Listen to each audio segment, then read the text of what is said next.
তো দ্বাদশ শ্রেণী চতুর্থ সেমিস্টারের জন্য আধুনিক ভূগোল সমরেন্দ্রনাথ মোদকের বইটি বেরিয়ে গিয়েছে। তো যারা ভূগোল নিয়ে পড়ো তারা সকলেই জানে যে এই বইটিতে কতটা এক্সট্রা তথ্য থাকে জানার জন্য, যেগুলো আমাদের জানার জন্য গুরুত্বপূর্ণ, এবং প্রচুর ছবিতে ভরা থাকে, যেটা দেখে আমরা যদি থিওরিটা ঠিকভাবে পড়ি এবং ছবিটা দেখি মনে হয় না আর কিছু পড়তে হবে আমাদের। তো যেহেতু আমাদের ফোর্থ সেমে লিখে নম্বর উঠাতে হবে, তো তার জন্য ছবিটা আমাদের গুরুত্ব সহকারে দেখতে হবে, যেটা এই বইয়ে দেওয়া রয়েছে। তো চলো বইটি রিভিউটা একটু শুরু করা যাক, তোমাদের সঙ্গে শেয়ার করি বইটি কিরকম বানিয়েছে এবার। তো এখানে এই ইংলিশের সিলেবাসটা দেওয়া রয়েছে, প্রথমে দেখে নিতে পারো। আমি বাংলাটা দেখাই দিচ্ছি। প্রথমে মূল্যটা রাখা হয়েছে 330 টাকা, এখানে ডিসকাউন্ট পেয়ে যাবে তোমরা। তো এখানে বাংলা সূচিপত্রটা এখানে দেওয়া রয়েছে।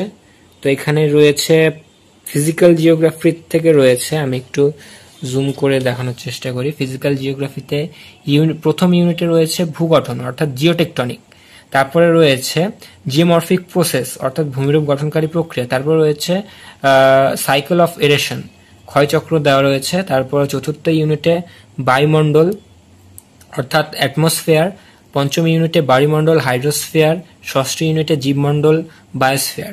এখানে প্রাকৃতিক সেকশনে এগুলোই দেওয়া রয়েছে এই কয়টা, এবং তারপরে রয়েছে হিউম্যান জিওগ্রাফি মানবীয় ভূগোলের মূল তত্ত্ব এখানে দেওয়া রয়েছে। এখানে কি কি পড়তে হবে, জনসংখ্যা ভূগোল যেটা আমরা পড়েছি, তো এখানে আলাদা কিছু পড়তে হবে, এখানে দেওয়া রয়েছে কি কি পড়তে হবে। এই পরিব্রাজনটা যেহেতু আমরা মানে থার্ড সেমিস্টারে পড়ে এসেছি, তো এখানে এগুলো বিষয় পড়তে হবে। তো মানবীয় ভূগোলের মধ্যে জনসংখ্যা ভূগোল পড়তে হবে, আর হচ্ছে এখানে দ্বিতীয় ইউনিটে মানব উন্নয়নটা পড়তে হবে। আর ভারতীয় ভূগোলের মধ্যে রয়েছে আমাদের ভারতীয় শিল্প, তারপর পড়তে হবে দ্বিতীয় ইউনিটে ভারতীয় প্রেক্ষিত জনবসতি ও উন্নয়ন।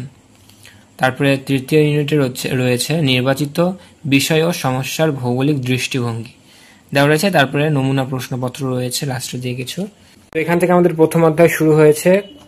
তো খুব ভালোই বানিয়েছে, প্রথম থেকে বেসিক ডিটেলস লাইন ধরে ধরে দেওয়া রয়েছে। প্রথমে তো আমাদের বেসিকটা জানতে হবে, এবং প্রথমেই দেখছি 3টা ছবি দিয়ে দিয়েছে। এই বইয়ে ছবিতে ভরা, এটা সবাই জানো তোমরা, সমরেন্দ্রনাথ মোদকের বইয়ে প্রচুর ছবি থাকে, প্রত্যেকটা পাতায় ছবি পেয়ে যাবে। একটু দেখে নাও কিরকম বানিয়েছে। তো পয়েন্ট ধরে ধরে দিয়েছে, যেরকম প্রতি সারি অপসারি পাত সীমানা বলে এখানে পয়েন্টটা বানিয়েছে। তো সংজ্ঞা দিয়েছে, উদাহরণ দিয়েছে, বৈশিষ্ট্য, তারপর এখানে ছবি দেওয়া রয়েছে। ছবিগুলো আমাদের এবার একটু বেশি গুরুত্ব দিতে হবে, কারণ আমাদের আঁকতে হবে নম্বর তোলার জন্য। তারপর এখানে পার্থক্য দিয়ে দিয়েছে, যাতে আমরা তুলনা করতে পারি এর মধ্যে পার্থক্য কি। তারপরে এইদিকে প্রত্যেকটা পাতায় তোমরা ছবি পেয়ে যাচ্ছ, আমি দেখিয়ে দিই, প্রত্যেকটা পাতায় ছবি, খুব সুন্দর বানিয়েছে। যারা জিওগ্রাফি পছন্দ করে তাদের জন্য আমি এই বইটা প্রেফার করব, প্রচুর তথ্য আছে। তো এখানে আমাদের দ্বিতীয় অধ্যায় শুরু হয়ে গেল।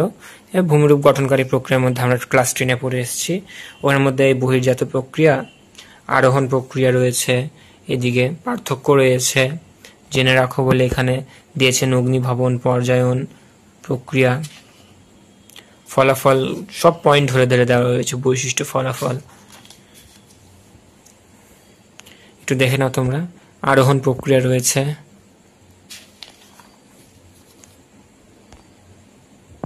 একটু দেখে নাও। এখানে নদীর বিভিন্ন গতি, আমরা জানি নদীর উচ্চ গতি, মধ্যগতি এবং নিম্ন গতি, এই 3টে গতি থাকে, সেগুলো দেওয়া রয়েছে। যেরকম এই যে উচ্চ গতি, তারপরে এই মধ্যগতি, এই নিম্ন গতি দিয়ে উদাহরণ দেওয়া রয়েছে। এখানে পার্থক্য রয়েছে, পার্থক্যটা দেখলে আমাদের কনসেপ্টটা একটু বেশি ক্লিয়ার হয়ে যাবে। এরকম দেওয়া রয়েছে প্রত্যেকটা পাতায়, মানে তোমরা ছবি পেয়ে যাচ্ছ, এরকম নেই। আর এবং জানার আকাশ বলে অনেক দেওয়া রয়েছে। তো বইটা খুব বেশ ভালো বানিয়েছে, তো তোমরা নিতে পারো।